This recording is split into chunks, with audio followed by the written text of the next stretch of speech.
The call was meant to be simple, a little motherly check-in about dates and venues, and whether I should bring potato salad to the reception. And instead, Kara answered on speaker in my own living room with a voice bright enough to make my teeth ache, and said they got married yesterday with only special people there. I felt the phone settle into my palm like a brick from the old school where I kept the office keys for 30 years, heavy and familiar and not moving. Evan stood by the bookshelf and studied the floorboard with the small knot near the vent, like it was a map that could save him. Kara set her feet on the soft gray sofa I had bought last winter and adjusted a pillow the way she does in stores, testing for comfort that someone else pays for. I could hear the refrigerator purring in the kitchen because I had filled it that morning with milk and greens and a rotisserie chicken, and now that sound was the only thing in the house that felt honest. I had picked a dress and hung it in the guest room closet, pale pink lace with a neat hem that skimmed the knee and a neckline that sits just right on shoulders that have carried a lot. When Kara said special people, I pictured the dress on its hanger as if it were a person left standing at a bus stop in the rain, polite and forgotten. I told myself to breathe through my nose like I used to teach first graders before assemblies. My mouth tasted like overbrewed coffee, and my chest felt crowded with words that had nowhere to sit. Evan finally looked up, and his eyes slipped across mine and away again. He said it was a courthouse thing, with witnesses only. The lie clicked as softly as a cabinet door. My neighbor had already shown me the courthouse steps on her phone with Kara in white, and the prices smiling wide, and 2 cousins holding paper cones of petals, and a caption that said, "Found my forever," with a string of hearts. I walked down the hall and opened the guest room closet because I needed to see what was true. The dress waited in its plastic sleeve. The shoes in their box still had tissue stuffed in the toes. I ran my hand over the lace and thought about the day Martin let a saleswoman fit him for a suit he would wear to a niece's wedding, and how he told me clothing is not a costume when it matches your life. The ceiling fan hummed, and dust swirled in the light, and I felt the strange calm that arrives when the worst version of a thing steps out into the open and shows its face. I am not a special person in my son's wedding photographs. I am a line item in their budget and a shadow in their kitchen. Back in the living room, Kara had flipped through a home and garden magazine that I keep for guests and said the florist had a strict policy and non-refundable means non-refundable, and would I mind sending the deposit so it does not come out of their honeymoon cash. She smiled like we were in on something together. I heard the smallest sound inside myself, something like a twig snapping in winter when you step off the salted path. I sat down at the table where I write checks and season lists and notes to the choir director, and I folded my hands to keep them from shaking. The wood felt cool under my skin. My hands looked like my mother's hands, and like my grandmother's too, capable and a little stubborn. I asked what day they had decided to marry, and Kara said yesterday afternoon at 3, and that the clerk was kind, and that courthouse vows are more intimate anyway. Evan rubbed the back of his neck, the way he did in high school, when he thought a teacher might call on him for an answer he did not have. I thought of every month of the last 4 years, and the automatic rent transfer that left my account like a tide you could set your watch to, $650 at a time, and the money for mattresses and urgent care visits, and the time I paid to fix a rattling fan in their car. I thought of how Kara once handed me a stack of thank you cards and said I could sign my own name to make things easier. I thought of Thanksgiving when she asked me to bring paper plates because her mother handled the real cooking, and how I smiled and brought plates and a pie anyway and ate my slice standing at the counter while the cousins took selfies. Under the banner, the house smelled faintly of laundry soap and lemon oil. Outside, a city truck hissed past and someone clipped a leash on a dog and the tags chimed. All the regular sounds of a day kept doing their work as if joy and grief and insult could be stacked on the same shelf. Kara glanced at her phone and then at me, and said she would text me the florist link since it is easier for me than writing a check. I nodded once, because nodding is what polite women do when they need more time to decide what to say next without breaking something they cannot replace. A buzz sounded against the table, and my screen lit up with a message that read, "Please send the florist deposit of $280 today so the balance stays clean." I set the phone face down and poured what was left in the pot so the coffee turned a shade darker and bitter enough to steady my hands. The kitchen clock gave one soft tick for every second I had already spent mothering, and one for the seconds I would keep for myself if I chose to. I pulled the drawer with the spiral notebooks and the envelopes and the pens that write clean lines the first time. Paper has a small sound when it slides across a wooden table, a hush that feels like a good librarian. I wrote today's date in the corner and underlined it twice because dates matter when a story gets told to strangers who think they know you. I started with rent because rent has been the drumbeat. 650 on the first of each month for 4 years makes a number that sits heavy, 31,200 before the rest even shows up. Next came 2 sets of mattresses and frames for their place after they said their backs hurt, 780, with tax, a gray sofa last winter that Kara picked by stroking fabric with the back of her hand, 900. A set of tires after a nail in the road, 460. A rattling fan fixed at a shop near the laundromat, 180. Groceries that were not emergencies exactly but felt urgent when I saw bare shelves, an average of 100 a month for the months I could not walk past that cart, 4,800. A clinic visit when Evan's chest felt tight and it turned out to be stress, 240. Winter coats on clearance because pride does not keep you warm, 106. An extra utility deposit the week they moved because the last apartment kept their fee, 200. Christmas and birthdays and the kind of Tuesdays that need a small surprise, 594 by the receipts in my folder. I opened the bank app and watched the pale blue graph climb like a patient staircase and stop at 41,860. The number glowed for a long moment, as if it could burn its shape into my eyes. The pen left a small ridge where I pressed too hard. I could hear Martin's voice from the hospital when he asked me to promise to keep family first. He was holding a foam cup, and the room smelled like lemon and antiseptic, and the window showed the sky beyond the parking ramp. And he squeezed my fingers with more love than strength and said, "I know you know the difference between helping and disappearing." I told him I did. I set the notebook beside the coffee and went to the hall closet. The pink lace dress hung quiet. The shoes in their box sat like 2 little boats waiting for a lake that was never filled. I touched the fabric and thought of PTA rosters and Sunday potlucks and the million small ways women keep things running with a plate of cookies and a spreadsheet. Back at the table, I scrolled to the section of the bank app that schedules transfers. There were buttons in friendly colors. I read each line the way I read the labels at the pharmacy, slow and twice. The automatic rent transfer was set to push out the first of the next month at 7 in the morning. My thumb hovered above the cancel option. I looked at the list and at the coffee and at my own hands. They are hands that have typed attendance for decades and cut construction paper and folded sheets from a queen bed and given a head a steady pat when a child lost a tooth in the hallway and could not stop crying. I thought about the courthouse selfie and the caption about forever. I thought about the word special spoken in my living room while my refrigerator hummed. I chose cancel and then confirmed because the app always asks as if you do not know your own mind. The house felt larger with that small change. The air reached the corners the way it does after a rain. I opened the back door and let the neighborhood in. A child riding a scooter, a dog collar jingling 3 houses down, the faint smell of cut grass from Mr. Ortega's yard. The phone buzzed where I had left it, and Evan's name spread across the screen. He had used a picture of the 2 of us from the county fair one summer when we stood beside a giant pumpkin, and he made a face to make me laugh. I watched the picture light and dim, the way a porch light does when someone tries not to wake anyone. The call went to voicemail, and another started up, and for once, I let both end without lifting a finger.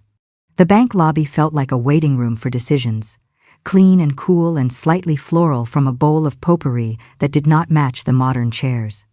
Mr. Patel came from behind the glass with a clipboard and a kind face that I had known since he helped me open a savings account for Evan in middle school.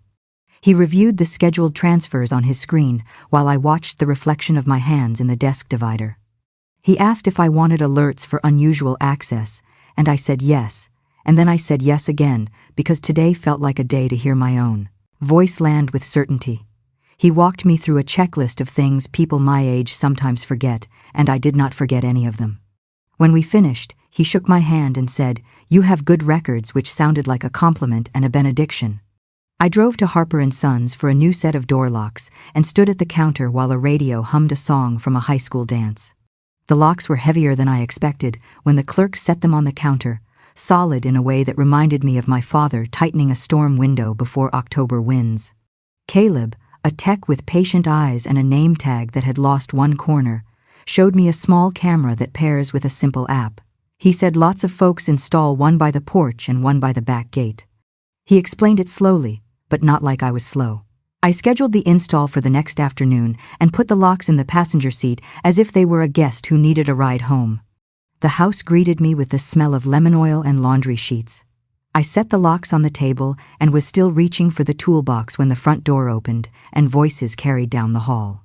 Evan called out like people do when they enter a place they assume is theirs. Kara walked in first with a tote bag that said, "Love grows here," and a smile that asked me to behave. A man in a crisp suit followed with a leather folder and a card he held out with the same hand that had just touched my doorknob. He introduced himself as Mr. Avery and said he was a friend of the family. He glanced around like an appraiser. Kara moved to the dining table and began to sort my mail into stacks as if this were a project we had planned together. "There is a bill here that looks important," she said, tapping the envelope with my property tax notice. Mr. Avery sat without being asked. He said families sometimes need a little structure around finances. He said he had seen caring sons set up powers of attorney to help with bills and decisions. Evan nodded hard at the word caring. I reached across the table and gathered every envelope into a neat pile and held it to my chest. I said, "These are my papers, and they stay with me." Mr. Avery laced his fingers and looked at the camera over the fireplace as if calculating who might be watching. He said guardianship is a protective measure when someone begins to decline. He said it in the tone people use when they tell you to drink more water. Evan shifted in his chair, and the wood creaked the way it did when he was small and tried to hide a broken toy under a cushion. Kara opened her tote and set a blue folder on the table. She said we brought a simple form that names Evan for financial tasks, so you do not have to worry about missing things. I pulled the chair back and let the legs make a firm sound on the floor. I said I am not missing things. I said I canceled the rent transfer because I am choosing another way to love my son. Mr. Avery smiled, a school picture smile, and said choices can be confusing when stress is high. He asked if I remembered the date of my last dentist visit. I told him March. He asked what I ate for breakfast. I told him oatmeal with a handful of raisins and a spoon of brown sugar. He asked if I knew the name of the street one block over. I told him Campbell. He nodded slowly, as if my answers were a trick he would eventually solve. Kara slid the blue folder closer, as if proximity could melt my resolve. She said it was temporary, and that we could tear it up when things calmed down. She spoke to me in the tone people use with toddlers in a parking lot. I stood and carried the folder to the counter and set it beside the stack of coupons for the grocery store. I said nothing needed to be signed today. Mr. Avery cleared his throat and said he could call a notary right now, so no one would need to come back. I said no. He said we were all on the same team. I said a team does not hide a wedding. Kara reached back into the tote and produced a different paper with a store logo that shines at the mall. She laid it flat and tapped the signature line. She said you signed as an authorized shopper last month at the event by the fountain, and the store expects cardholders to help family when needed. I looked down at my name, written in a hand that knew how my loops looked and how my R leans and how my N curves. It was close enough to make my scalp prickle. The room tilted just enough to show a second version of the afternoon where I could imagine believing her. I held the paper by the corner and felt the weight of cardstock and ink and confidence. The ring lived in a small velvet box that used to smell faintly of cedar from my grandmother's dresser. I kept it on the top shelf of my bedroom closet beside a tin of buttons and the envelope that holds the wedding program from my parents' church. The afternoon light threw a square on the carpet as I stood on the step stool and reached for the box the way you reach for an old story you have told 100 times. The velvet felt thinner than I remembered. I opened it and met only the shallow impression where a sapphire used to press a dark oval into the lining. The print remained like a footprint in fresh snow. My fingers touched emptiness, and then the edge of the box, and then the air again. I checked the back corner and then the side where the hinge sticks for a second. The ring was gone. I pulled the sweater stack off the shelf and measured the distance with my hand. I remembered Thanksgiving when Aunt Bernice named the ring a promise that passes through eldest girls. I remembered the year Martin slid it onto my finger after the dishes were done and said, "It is not grand, but it is honest." I remembered showing it to Evan when he was 12 and asking him to help keep family stories alive. I pressed my lips together until the sting behind my eyes settled. I pulled a chair to the dresser and opened the top drawer where I keep batteries and rubber bands and novelty pens. A small, white card stuck to the refrigerator magnet, with the plumber's number showed the name Lakeview Pawn in a blue font that tried hard to be friendly. It was not mine. It did not belong to any drawer in my house. The bell over the pawnshop door made a flat sound, and the air smelled like old carpet and metal polish. A man with a neat beard looked up from a computer. I told him my name, and that I had lost a ring, and that I had just found his card in my home. He asked the color and the stone, and whether the shank had a scratch near the bottom. He asked in a way that made me feel he did not want to hurt me any more than the truth would. He clicked his mouse and read a line on the screen, and then another one. He said a woman named Kara Price came in a week ago with a sapphire in a simple setting and a story about needing fast cash for a family emergency. He said he took a copy of her driver license and paid $180 because the stone was small and the market is not kind to heirlooms with only sentimental weight. He said they still had the ring in the back because they hold items for a while before they move them to the front case. He brought it out wrapped in tissue like a cold thing from winter.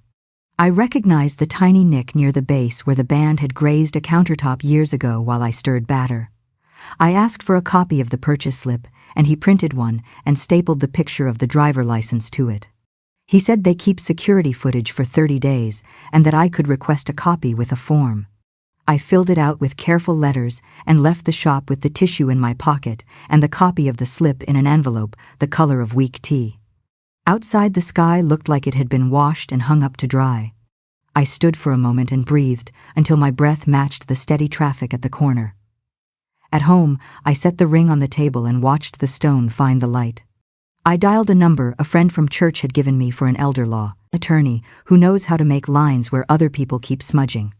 Her name was Julia Rivera, and her voice carried the calm of someone who handles problems without adding thunder. I told her about the wedding and the rent and the uninvited meeting and the folder and the signature that leaned like mine. I told her about the pawn slip that sat on my table like a receipt for my own lesson. She said we would start with paperwork because paper remembers when people pretend. She asked me to bring bank statements, a list of items that had walked away, and the names of anyone who had stepped into my home without permission. I gathered files into a neat stack and tucked the ring back into its velvet and slid both into my purse. The mail arrived with its usual mixed chorus of offers and warnings. A white envelope with a credit union logo had a tone that did not expect smiles.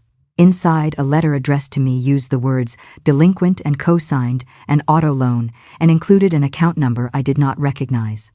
The amount past due was $392, and the total balance sat above $8,000 in plain black ink. A photocopy showed my name on a line beside Evan's, and the inked signature curved in a way I did not claim. I read the letter twice, and then a third time.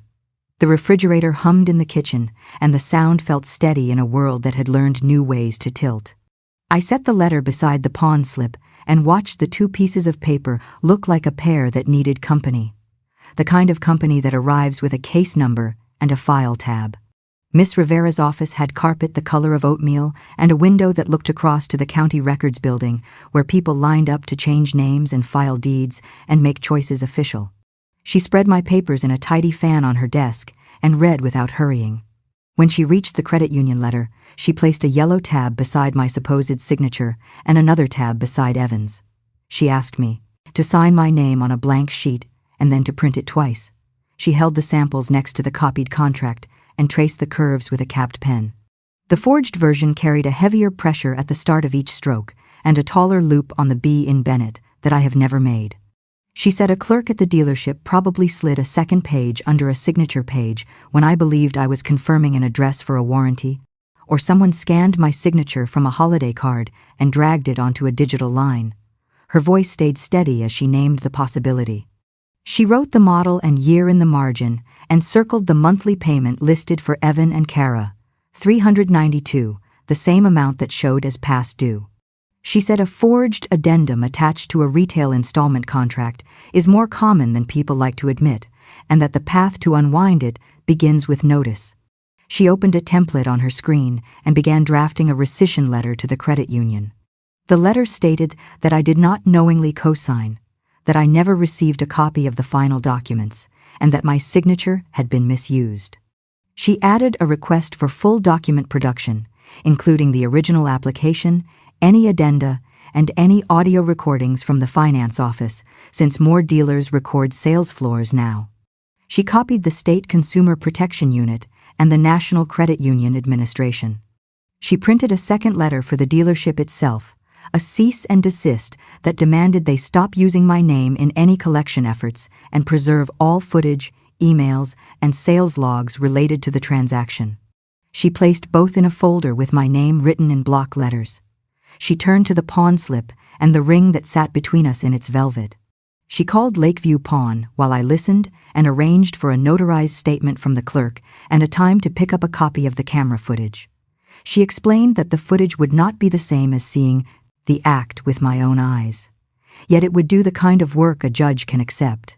She asked me for a list of items that had gone missing, and I named the ring and a set of savings bond certificates that I have not seen since spring cleaning. She wrote everything down in clear block print that would copy well. Then she slid a cream-colored folder toward me that held a photocopy of a will I had not looked at in years. She had pulled the document from county records that morning because she likes to understand the full landscape before she tells a client to lace up for a climb. Martin's brother Harold left a small cottage on Huckleberry Lake to me with a clause I had half forgotten, the kind of clause that looks like fine print until life nudges it into the main paragraph. The cottage would transfer to me on the 5-year anniversary of Harold's passing only if I remained financially independent at that time. If a court had placed me under guardianship, even temporary, the property would revert to a cousin named Wade, who lives 2 hours north. Miss Rivera tapped the clause gently with her pen and said the clause explains pressure. A guardianship would have done more than open my accounts. It would have taken a quiet place with bluegill under the dock and a screen door that creaks the way July sounds. The knowledge landed with the clean weight of a book closing. I understood why Mr. Avery had spoken so calmly about protection while his eyes kept count. I understood why Kara had smiled while she set papers on my table. Independence had become more than a feeling. It was a key to a door by the lake. Miss Rivera outlined the next steps, the way a teacher outlines the morning on a whiteboard. We would place a fraud alert with all 3 credit bureaus and request a security freeze. We would file a police report for identity misuse regarding the forged addendum and the pawned ring. We would prepare a packet for the county judge that shows a pattern of financial boundary violations, and we would carry it into any courtroom that needed light. She picked up the blue folder Kara had left on my table, the one with the mall store logo, and flipped to the page with the practiced imitation of my name. She said we would include it as context because patterns persuade even when a single act tries to stand alone. She handed me a checklist for the week that included simple tasks I could do myself. I would change my online banking password to a phrase no one could guess, schedule the lock installation, and move the velvet ring box to my purse until the case settled. She asked if I wanted her to be present if Evan or Kara arrived again. She said presence can keep a conversation from jumping the fence. We stood and shook hands like people do when they intend to meet again. The afternoon smelled like rain when I stepped outside, and the sidewalk felt steady under my shoes. At home I made tea and wrote the list in my notebook with the same careful letters I had used on attendance sheets for years. I was writing a plan to keep the story of my life in my own voice. The doorbell rang before the kettle cooled, and through the glass I saw a woman in a county badge lanyard holding a clipboard and a gentle frown that meant she was about to read from a script. She introduced herself as May Chen from Adult Protective Services and said she was there for a wellness check after a concerned family member reported changes in my behavior. Miss Chen stood on the porch with rain freckles on her glasses and read my name carefully as if she did not want to bruise it. I opened the door wide so she could see the front room and the kitchen beyond. She asked if she might come in, And I said yes, while I reached for my phone and placed it on the counter with Julia Rivera's number ready. The camera above the mantel made a small blue glow that you could miss if you did not know where to look. Miss Chen glanced once at it, and then back at me, and said this visit is routine when a report mentions finances and changes. She followed me to the kitchen where the kettle had just clicked, and the room smelled like black tea and a hint of lemon from the wood polish that lingers in the grain of the table. She spoke in a voice that could thread a needle. She asked what day of the week it was, and I told her Wednesday and named the holiday 3 weeks from now. She asked what I had for breakfast, and I pointed to the pot where oatmeal had cooled and to the small bowl of raisins with a spoon that still had a sugar ring on it. She asked me to count backward from 100 by sevens, and I did it while I rinsed a mug and set it to dry. She watched the way I moved around the stove and the sink. I could see her noticing that I put things back in the same places where I always keep them. She said reports sometimes come when families disagree about support. She said not every report is made in good faith. I called Julia and set the phone on speaker and introduced them, and my attorney said she would listen quietly and only speak if needed. The sound of her voice through the phone filled the room with a kind of backbone I could feel. Miss Chen asked about medications, and I opened the cabinet above the coffee maker and showed her the vitamins and the bottle of aspirin that sits on the left. She asked about my doctor, and I named the clinic and the date of my last checkup and the time the nurse laughed when I organized my vaccine card better than their system did. She asked if I had anyone I trusted who could check on me, and I said my neighbor Eloise stops by and that I sing with a small group at St. Mark's and that I spend Tuesdays at the quilting room where women talk about recipes and taxes in the same breath. She asked if anyone had pressured me to sign papers that made me uncomfortable, and I described the visit with the lawyer at my dining table and the folder of helpful forms that did not feel helpful. She wrote as I spoke, and the thin paper on her clipboard made a soft drumming when her pen reached the bottom of the page. The kettle clicked again, and I poured hot water and offered her tea. She declined and asked if I minded if she walked through the rooms. We went together. In the bedroom, the bed was made tight, and the top of the dresser was neat, except for the small tray where I empty my pockets and the velvet box that now held the ring again because I had bought it back that morning. She looked at the labels on my file bins and nodded at the way they were written in the same hand that had written school notes for decades. She looked out the back door at the small patch of tomatoes near the fence and said her mother grew the same hardy variety and used them in soup with onions and garlic and a splash of vinegar. When we sat again at the table, she asked if I would like a number for a service that teaches older adults how to set firm money boundaries with adult children. She said the calls are free and that you can speak with a counselor who knows the words to use when emotions rise. I said yes, and she wrote the number on a card that had the county seal in one corner. Her phone buzzed, and she checked a message and closed the phone with a small click. She said she would be filing her report with a note that no intervention was needed and that I appeared oriented, independent, and entirely capable of managing my own affairs. She said if the same person reported me again without new facts, it could be considered harassment. She asked if I had any questions. I asked if her work was hard. She smiled without showing teeth and said it is hard and it is worth it when people get to keep their lives in their own hands. She stepped onto the porch and the rain had stopped and the blue above the maples looked rinsed. I stood for a moment and listened to the quiet. Then I walked across the yard to Eloise's porch because the visit had left me full of words and I did not want to talk to walls. She sat in her rocker with a cup that smelled like cinnamon and tapped the armrest for me to sit. I told her about the questions and the counting and the card with the number and the way the camera's blue eye did not blink. Eloise listened and then set her cup down slowly. She said she had been meaning to tell me something and did not know the right moment and that this seemed as right as any. She said Kara had stopped by last month while I was at the grocery and admired the potted geraniums and the new paint on the porch swing and then asked if I had given anyone a spare key. She said, Kara asked with a laugh and a tilt of the head, and then said she could keep a key for emergencies since she lived closer than my sister. Eloise said she told her that keys are not casseroles and that emergencies come with sirens, not tote bags. The fellowship hall at St. Mark's smelled like green beans and yeast rolls and orange cleaner that always lingers after the janitor mops. I arrived with a tray of brownies and a stack of plastic aprons and slipped into the rhythm that my hands remember. Folding napkins, lining forks, steadying a pitcher while someone pours, all the small moves that make a supper feel like a hug. Sun through the basement windows turned the dust into soft glitter, and the piano upstairs sent a few lazy notes down the stairwell. I could hear two voices by the coffee pots mentioning my name, and Kara's in the same breath. When I stepped closer, the voices changed direction, and one of the women reached for sugar packets with fresh interest. They were gentle people, and I did not blame them for carrying a scrap of a story. Stories want to be carried and set down and carried again. I set the brownies near the end of the dessert table and moved along to the next task with my head as high and calm as a hymnal on the shelf. Eloise arrived with her apron tied in a neat bow and tucked a stray curl behind my ear like a sister might. She said she had heard things that were not kind and asked whether I wanted to say anything out loud or save it for later. I told her about the wellness visit and the neat writing on Miss Chen's clipboard and the card with a number for boundary coaching that now lived on my fridge with a tomato magnet. Eloise nodded and handed me a roll of tickets for the raffle and said people like clean lines.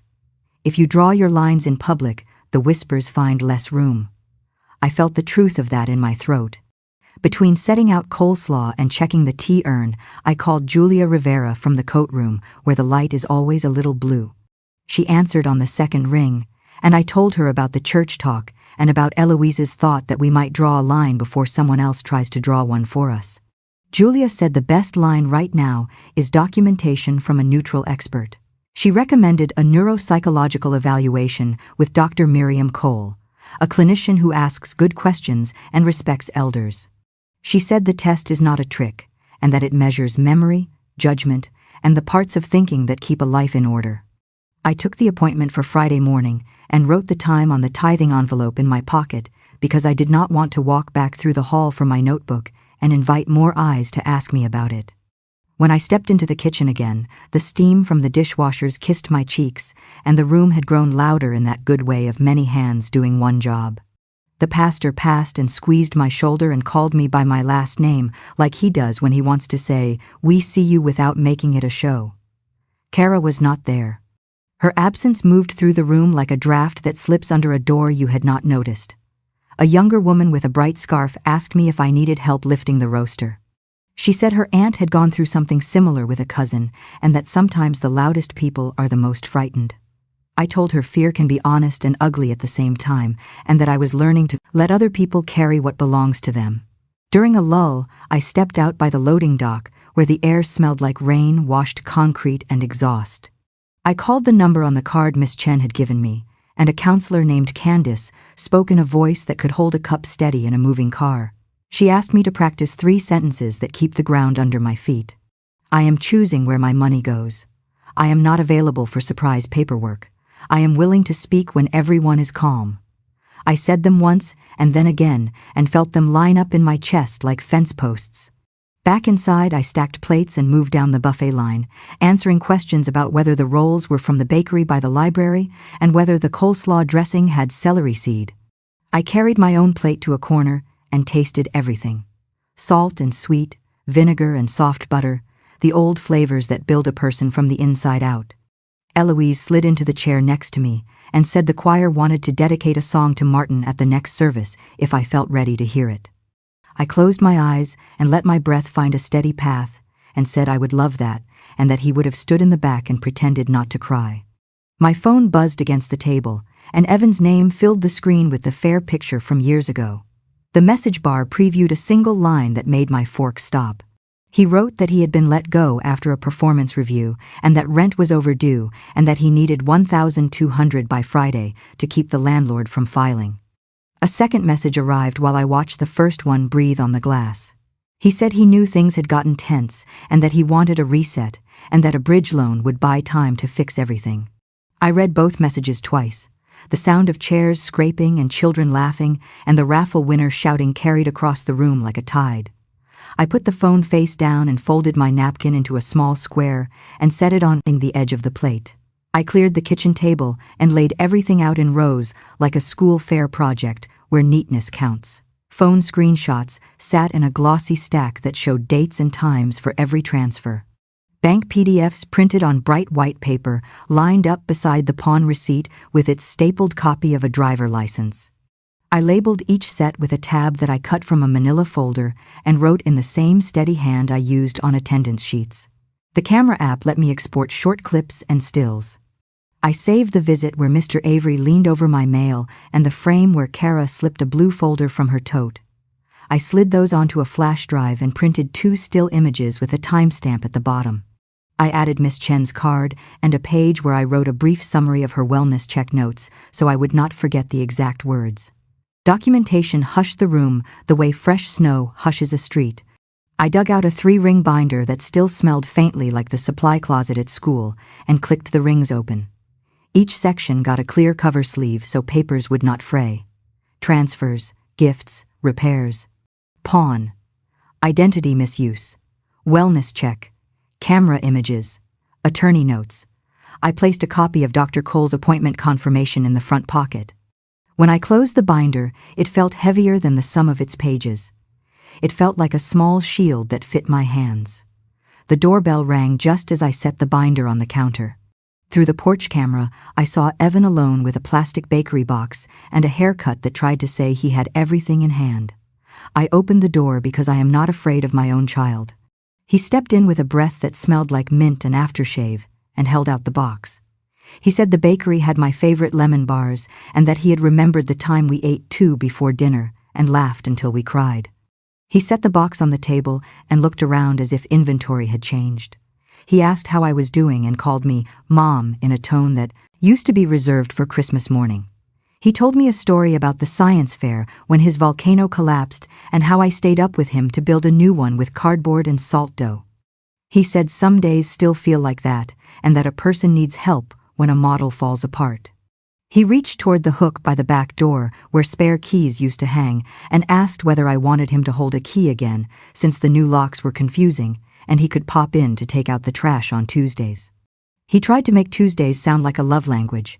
I opened the binder and turned it toward him so the tabs faced his side of the table. I lifted the pawn slip and set it gently on top. I told him the clerk confirmed the sale and showed me the footage request form and that the ring is back where it belongs. His mouth made a shape that fit neither apology nor surprise. He glanced at the kitchen window where the glass showed his reflection beside mine, and he shifted his weight. I placed the credit union letter beside the pawn slip and pointed to the printed line where my name curved in a hand that was not mine. I said I had never agreed to cosign his car and that Julia Rivera had already sent rescission notices and preservation demands. He said Kara handled a lot of forms and that sometimes clerks mix up signatures and that it would be cruel to let a mistake sink them. He said the car was essential for interviews and that they could fix this if I would choose Grace. I slid the printed still image from the mantle camera across the table. In the photo, Mr. Avery stood with his hand deep in my mail while Kara watched the hallway. Evan stared at the grainy date in the corner and then at the blue glow on the mantle and then at me. He reached for the lemon bars and peeled back the plastic as if sweets could make a new page. He said we were all stressed and that the lawyer only wanted to help. I told him help does not arrive with folders that hide signatures and hands that go through a woman's mail without asking. He looked at the door the way men do when they are counting steps to the exit. He picked up the bakery box and said he would bring dinner later and that we could talk like a real family without outsiders making things worse. He managed the word outsiders the way a person manages a splinter. The screen door clicked behind him and the porch camera followed his back down the walk. I stood still until his car turned at the corner. The house settled into its evening sounds. The refrigerator hummed. A neighbor mowed somewhere far enough away to sound like a memory of summer. The mail slot clapped and a thick envelope slid to the floor with a sound that made my skin tighten. I picked it up and read the heading from the county court. Inside, a notice stated that a petition for emergency guardianship had been filed and that a hearing was set for the middle of next week at 9 a.m.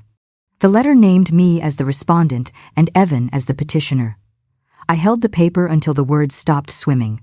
Then I set it on top of the binder and called Julia. The courthouse hallway smelled faintly like floor wax and coffee from a cart near the elevators, and the walls carried framed photos of judges who look out as if they still hear cases. Julia Rivera met me outside courtroom B, with a folder that had my name printed cleanly on the tab. She touched my elbow and said an emergency petition rises or falls on proof of immediate harm. She said we would keep our feet under us and let the paper speak. Inside, the bailiff called the case, and Evan stood at the petitioner table with Mr. Avery smoothing his tie, and Kara sat behind them in a dress the color of fresh mint that looked wrong against the tension in her jaw. Mr. Avery opened with concern and careful phrases. He said my recent behavior showed disorientation, that I had cut off vital support and isolated myself under the influence of outsiders, that my home security choices suggested paranoia, and that I refused reasonable help from family. He used the word vulnerable, like he had practiced it in front of a mirror. Judge Alvarez listened without blinking and wrote a note in the margin of a form that already had my name on it. When it was Julia's turn, she stood straight and let the folder rest on the table like a book she knew by heart. She handed up the notarized statement from the pawn clerk, the printed stills from my living room camera, the letter from the bank confirming I had canceled transfers with full understanding, and a short note from Miss Chen stating no intervention was needed. She spoke about choices that protect dignity and about patterns that hide inside language that pretends to be care. The judge asked Mr. Avery what immediate risk existed that would justify a drastic order today. Mr. Avery said unpaid bills and isolation, and the threat that my money would be mismanaged now that no one had access. The judge asked whose bills were unpaid. Mr. Avery said rent for the young couple and the car note that supports their job search. The judge looked up and paused long enough for a small quiet to form in the room. He said the petition names harm to the respondent, not inconvenience to the petitioners. Julia added that a neuropsychological evaluation with Dr. Miriam Cole was already scheduled and that any full hearing could be informed by those results. She said Adult Protective Services had closed its file without concern and that a temporary freeze was in place on my credit accounts to prevent misuse that had already begun. The judge denied the emergency request from the bench and set a full hearing 3 weeks out, a date that sounded both near and far as he said it. He warned everyone about contact and told Evan to keep communication polite and routed through counsel. The gavel was a small sound that felt large. I walked into the hallway with a breath I had been holding for days, and the fluorescent light looked kinder than when I came in. Evan stood by a water fountain and would not meet my eyes. Kara's smile flattened into something I recognized from the pawn shop copy, even without the tissue paper. Back home, I set my shoes by the door and made tea and let the steam bathe my face. The binder sat where I had left it, steady, patient, ready to be opened again. My phone pinged and showed a message from Eloise with the subject line, Church List. She had forwarded an email that had gone out to the fellowship group the night before. The message began with a sweet greeting and a note about my supposed decline and asked friends to chip in to a care fund to keep me safe at home. A blue button labeled Donate Now led to a link that did not list any charity. The account name in the small type at the bottom read, Kara Price Household. My throat cooled the way it does when a window is left open in January. Eloise wrote 2 words under the foreword, I am sorry. I sent the email to Julia, and she called while I was still reading it a second time. She said this was the kind of document that judges and prosecutors understand without much translation. She forwarded it to the County Consumer Fraud Unit and added it to our exhibits for the full hearing. She also asked if I had eaten and told me to sit with my tea while she sent a short statement to the church treasurer requesting that the link be taken down and any funds be held pending review. Another message arrived from the treasurer within the hour promising to freeze the transfer and to post a note that any giving for elders should go through the pantry fund. Near dusk, the sky went the color of soft peaches and the porch light clicked on with its polite hum. The phone rang again, and Julia told me the prosecutor had responded to our forgery packet. He had assigned an assistant to review the addendum from the dealership and the pawn documents and would be in touch by the end of the week to discuss possible charges and a restitution path. I thanked her and stood in the doorway and watched the street settle into evening. A neighbor carried takeout up the steps. Someone laughed on a phone near the corner. I felt my ribcage widen like an accordion, finding a new note. I was not finished with this fight. I was no longer fighting alone. String lights ran along the fellowship hall rafters and turned the room the color of honey. The harvest supper crowd arrived in a friendly tide with casseroles and foil and questions about where to set the pies. The piano upstairs tried a few chords and then found a hymn. I carried a stack of plates to the end of the buffet and watched familiar faces take their places. Evan's Aunt Teresa waved from the punch bowl with a careful expression that asked what was true and what was rumor. 2 men from Evan's old warehouse crew stood near the raffle table and talked in low voices that sounded like steel shelving and late shifts. I felt the room see me and then see who was with me and who was not. The pastor called for a blessing and the clatter paused. He prayed for bread and for neighbors and for the courage to speak plainly when courage is needed.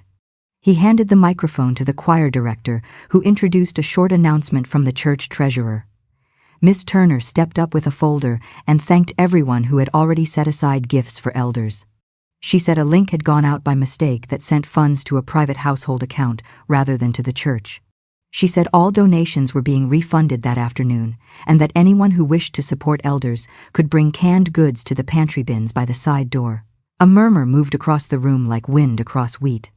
Miss Turner lifted a case of green beans and set it on the first of the bins, and people followed with cans that knocked together in a rhythm that sounded like a decision becoming real. The pastor invited me to say a few words. I carried a single page to the mic. My hands did not shake. I thanked the room for the casseroles and the notes and the way this church knows how to show up with both prayer and dish soap. I said stories can wander when doors are closed, and that mine was simple. I said I love my son, and that love does not include automatic transfers that last forever. I said I have given support for 4 years, that totals $41,860, and that I am choosing to use my retirement as retirement now. I said I am not naming anyone tonight, because I am not here to bruise. I am here to draw a line that keeps me standing. I held up the page and read one sentence that the treasurer had already seen. If you see a link with my name on it, do not click it. Bring cans to the pantry instead. I thanked the room and stepped back. Chairs scraped. Forks found plates again.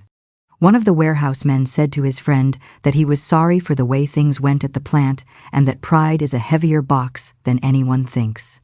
Aunt Teresa slipped a napkin into my hand that held 2 lines of neat script. Proud of you. Call me if you want to go to the lake next month. The choir director started a soft song and the sopranos floated over the coffee steam. Near the dessert table, a young mother asked if I wanted to sit with her family and pointed to a place where a little boy was making a fort from napkins.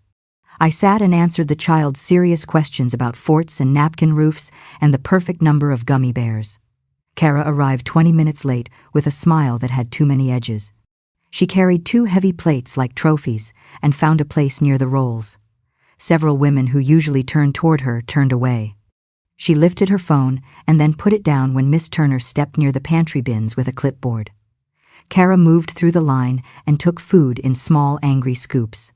She looked toward the mic, as if words might still be available. The pastor gave her a gentle nod that did not include an invitation. She left one plate on the dessert table and carried the other toward the door with her head high. A cousin called her name, and she kept walking. I stood by the pantry bins and handed cans to a teenager who stacked them into cheerful towers. People pressed my hands and told me about their own lines. A retired nurse said she once learned the hard way that saying yes all the time is the same as saying no to yourself. A teacher showed me the trick she uses to stand firm with crying parents. She writes down the boundary and then reads it like a recipe. I took my place at the coffee urn and poured for anyone who wanted the kind of comfort you can hold. At the end of the night, the string lights clicked off 1 row at a time, and the floor took back its shine. The treasurer handed me a printed note for my records that confirmed the refunds had been processed and the link was disabled. She said the pantry collection set a new record for a midweek event, and that sometimes truth brings cans. The pastor asked if I needed help carrying anything to my car. I held up my tote and said it was already full of more than enough. Eloise waited with me by the door while the ushers stacked chairs. She pressed a business card into my palm from a realtor named Lydia Timmons, who had helped her aunt downsize without pushing.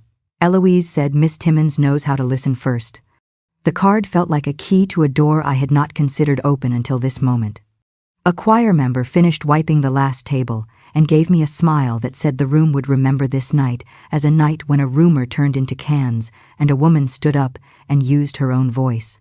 I walked into the cool air, and the sky held a thin moon that looked like a new line drawn with a careful hand. My phone buzzed with a message from Julia that said the Consumer Fraud Unit had acknowledged the Church Link report and would contact Miss Turner in the morning. I put the phone in my pocket and stood in the quiet of the parking lot until the quiet felt like mine. Again. The road to Huckleberry Lake curled through soy fields and a stand of old maple, and the air tasted clean the way it does after a night rain. I parked by a fence that had peeled white paint and carried a small coffee in a paper cup that warmed my fingers. The cottage sat back from the water under two cottonwoods that lifted their arms like ushers. The screen door creaked when I pulled it, and the sound reached straight into a memory of summer mornings when my father shook the pan for scrambled eggs and the radio murmured ball scores. Inside, light fell through the small windows in squares, and dust floated like slow snow that never lands. The kitchen smelled like cedar and cold iron. A blue enamel kettle waited on a shelf with a chip on the lip, and I touched it with a smile I did not have to force. I walked the rooms with the gentle steps you use in a museum. The bedroom held a quilt with faded greens that someone had washed by hand for years. I stood at the window and watched the lake blink with wind. A boy in a red life vest paddled a canoe near the dock and called to a dog on the shore, and the dog barked once and wagged while his tail drew a bright metronome against the grass. In the tiny living room, a shelf held 3 paperbacks with swollen pages and a jar of screws and a roll of string. I opened a closet and found a box of fishing lures that looked like jewelry for the kind of party my uncle would attend. The richness of small things filled me in a way that made the courthouse feel like a different country. Lydia Timmons met me on the front step with a clipboard and a coat that had sawdust on the sleeve. She shook my hand and looked past me toward the water, with a face that knew how land and money talked to each other. She asked me what I wanted more, a base camp where I could sleep near quiet, or a nest in the city where the bus runs often and the library is a block away. I said I wanted both and then laughed because it felt good to want and say it, out loud. She nodded and said we could list my house as is and let a smaller apartment hold me for a while as we tested the cottage waters. She walked the little path to the dock and looked down at the boards that had cupped with sun and summer. She said a handyman could shore up the soft planks and a cousin of hers could check the roof this week. She spoke like someone who collects details for sport and then uses them to build a plan that does not tip. We sat at the narrow table, and she reviewed a simple listing agreement for my big house in town. The numbers looked like real numbers, not dreams. I signed the page with my own name in the way my hand has learned through years of permission slips and pay stubs. Lydia slid a small folder across the table that described the steps that would follow. She said a stager could bring 3 lamps and 1 rug to make the rooms feel calm, and that she would schedule an open house on a Sunday after church. She asked me to think about a short-term lease near the arts center because a walk to music can do a person more good than another drawer of plastic containers.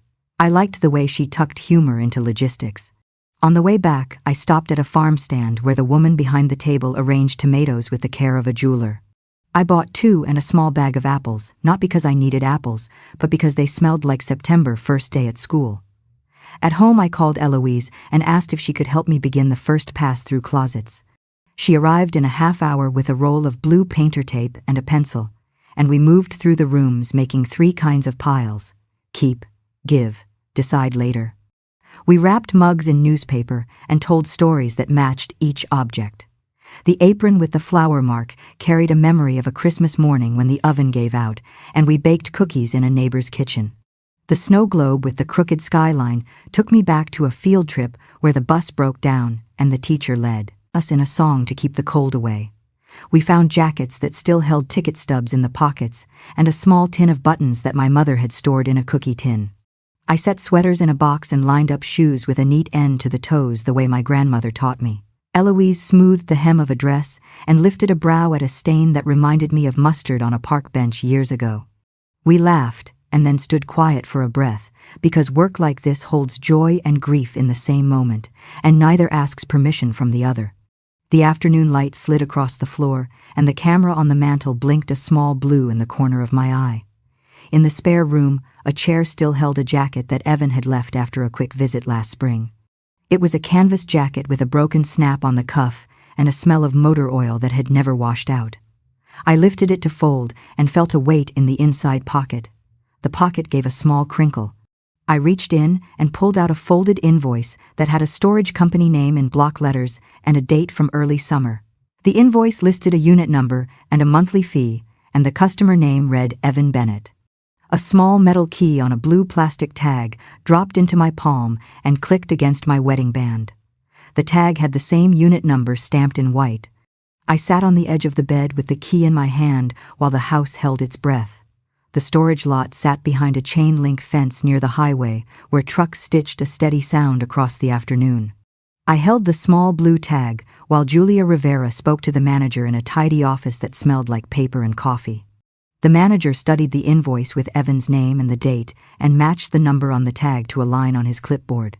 Julia explained that we had filed a police report for identity misuse and suspected that personal documents had been removed from my home without consent. She asked if the manager would allow a civil standby so an officer could be present while we checked the unit. The manager nodded as if this was not the first time a family had brought uncomfortable truth to his counter. He called the non-emergency line, and within 20 minutes, a deputy pulled into the lot with lights off and a calm face that said he had heard most stories before. We walked in a small procession past rows of orange doors. The metal smelled like rain and old dust. The deputy asked me to confirm what I expected to find, and I told him I had kept savings bond envelopes in a red tin and bank statements in a blue file, and that a velvet ring box had gone missing in spring. He asked if I had given anyone permission to remove those items. I said no, and felt the answer tighten my shoulders and free my lungs at the same time. The manager slid his master key into the lock and stepped back while I used the tag key to open the second padlock. The door rolled up with a sound like a steel curtain in a school auditorium. Inside the unit, the air was cool and dry. Boxes sat in neat lines, some with my handwriting on the lids, some with unfamiliar labels. The deputy switched on a flashlight, and the beam found a stack of plastic bins with masking tape tags I had written in a tidy print. Winter sweaters, old tax returns, buttons and thread. The sight made my scalp prickle. Julia asked me not to touch anything until she photographed the scene. She took steady shots that included corners and labels and the lock bar with the numbers stamped in metal. The deputy did the same on his phone for his report and read the time out loud before each click. We opened the first bin with my name on it and found the blue file of bank statements that had sat on my hall shelf for years. The tabs looked the way I left them. We opened another and found the red tin of savings bonds, and beside it a small tray that held the velvet box where the sapphire used to live before the pawn slip brought it home again. I lifted the velvet and felt the absence inside, and then replaced it carefully so the photograph would match what we found. On the floor beside the bins was a legal pad with pages of my name written over and over, the curves learning my hand the way a student copies letters. The loop on the B stretched taller in the practice than in the real thing. A folder under the pad held 2 checks from my bank with my name printed and the lines for amount and signature empty. The checks had been part of a book that went missing from the drawer where I keep stamps. Julia knelt and read a printed sheet that had talking points arranged in 3 short headers. Changes in behavior to mention. Words to use with a social worker. Signs of confusion that friends might recognize. The phrasing matched the tone of the wellness report I had heard at my table.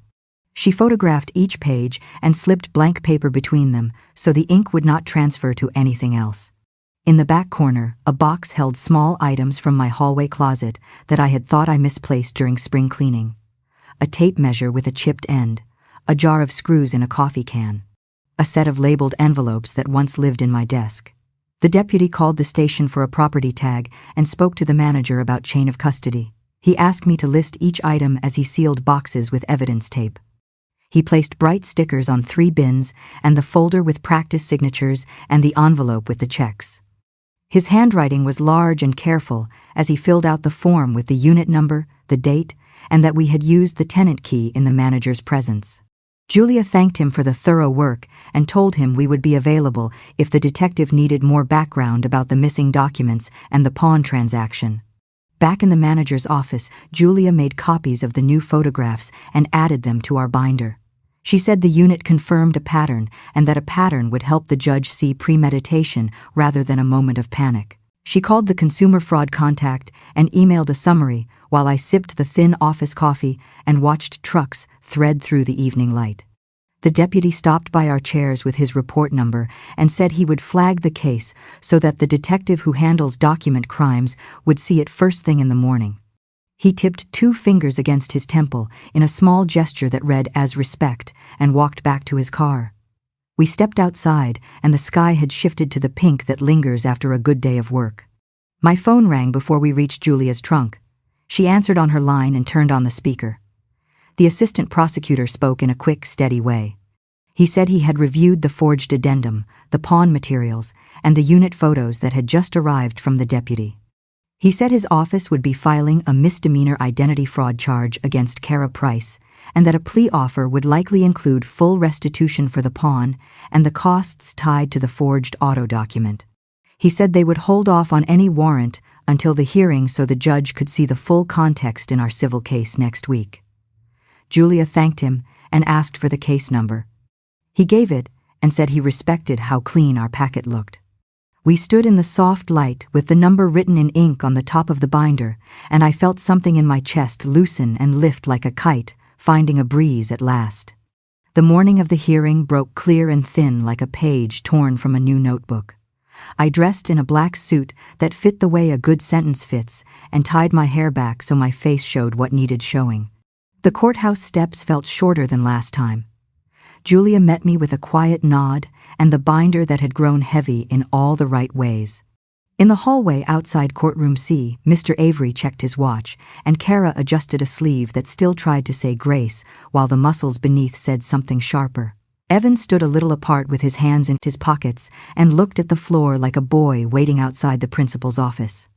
Inside, the judge took the bench with a measured breath. He reviewed the file and said we would keep the morning orderly and focused.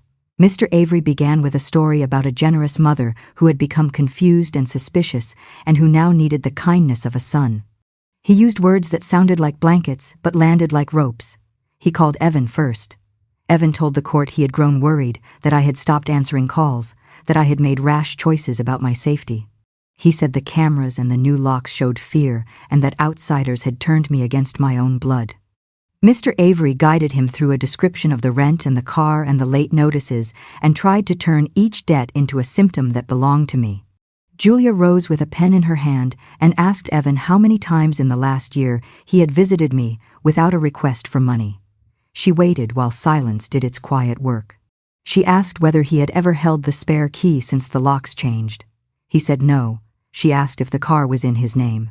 He said yes. She asked who had asked a pawn shop to pay for a sapphire with my family history wrapped around it. He said he did not know.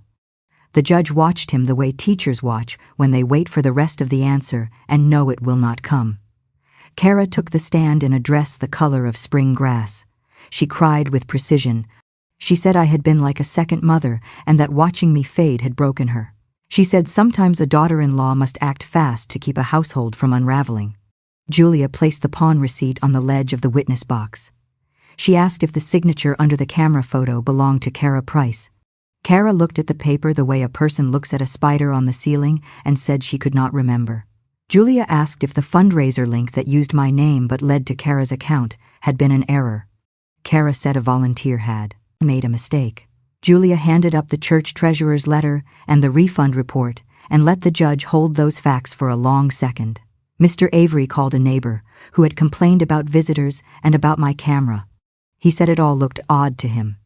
Julia thanked him for his time and asked if he had ever spoken with me at length or seen a doctor's report about my mind.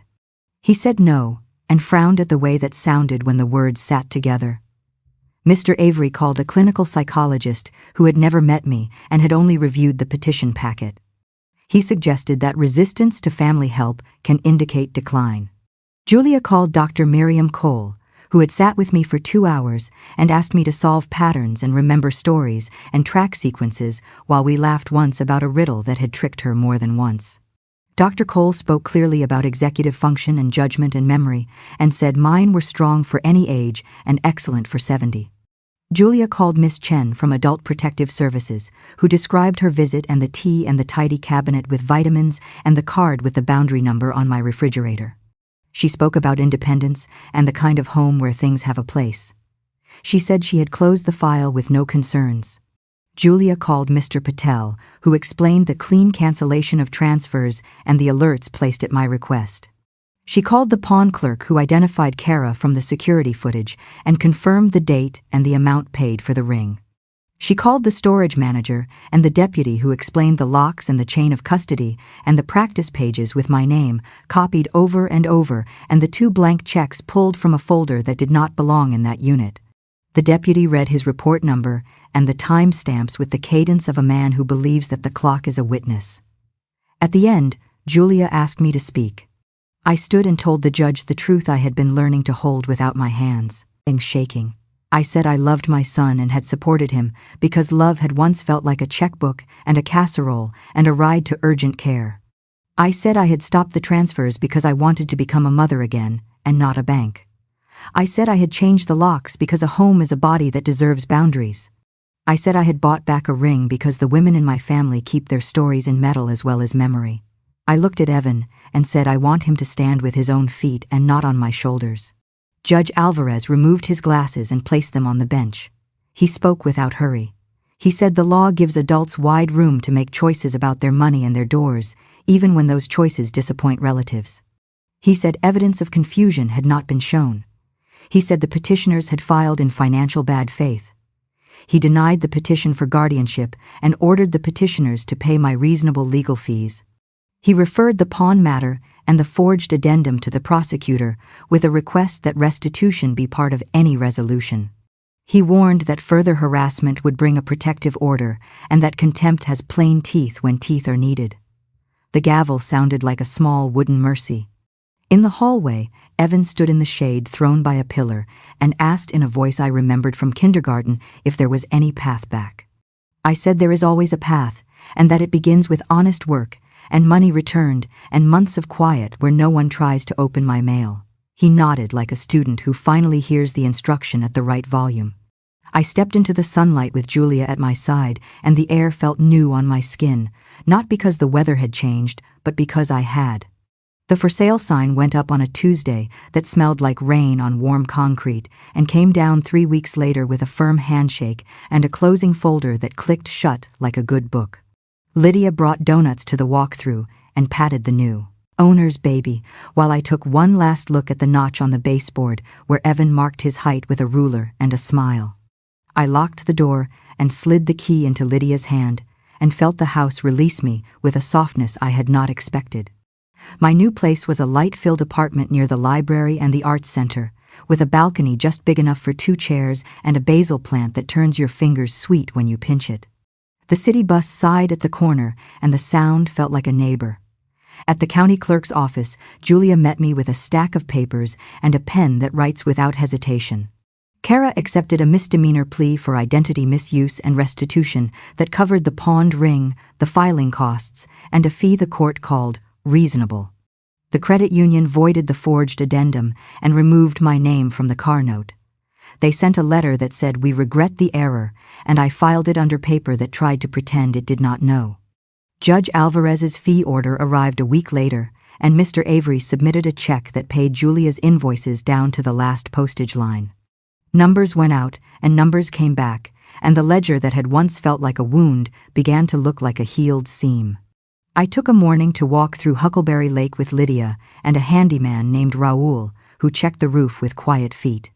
The clause in Harold's will held because I had kept my decisions in my own hands, and the transfer recorded without fuss.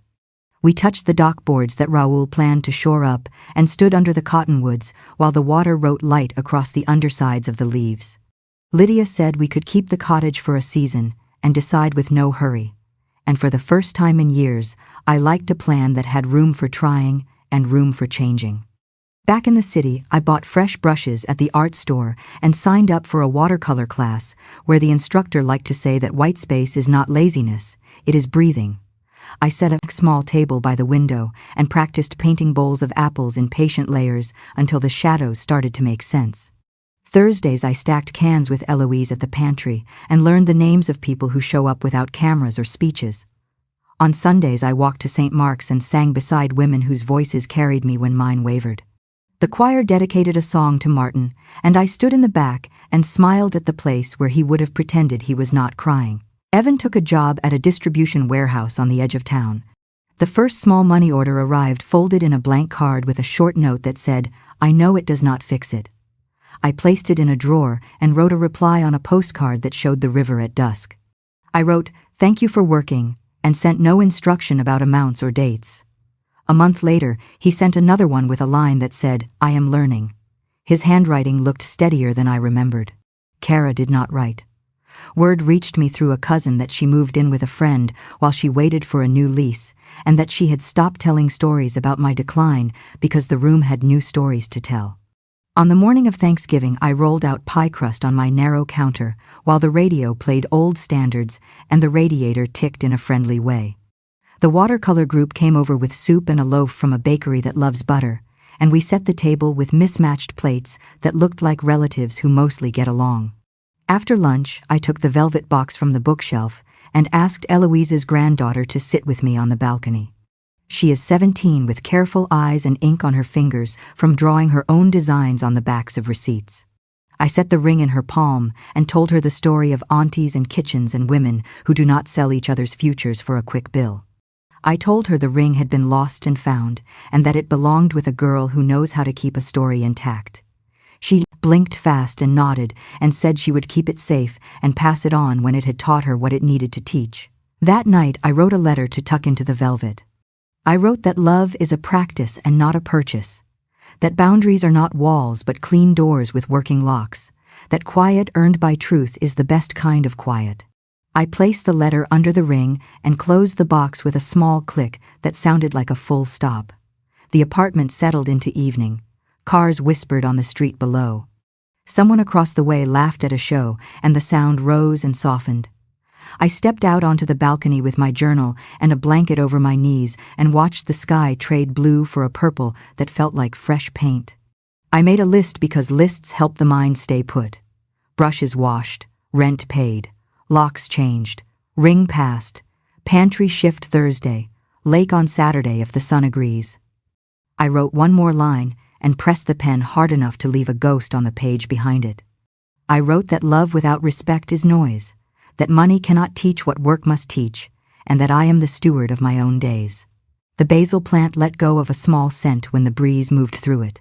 I closed the journal and sat without thinking for a long while. The quiet in my home was the right kind of quiet, and it belonged to me.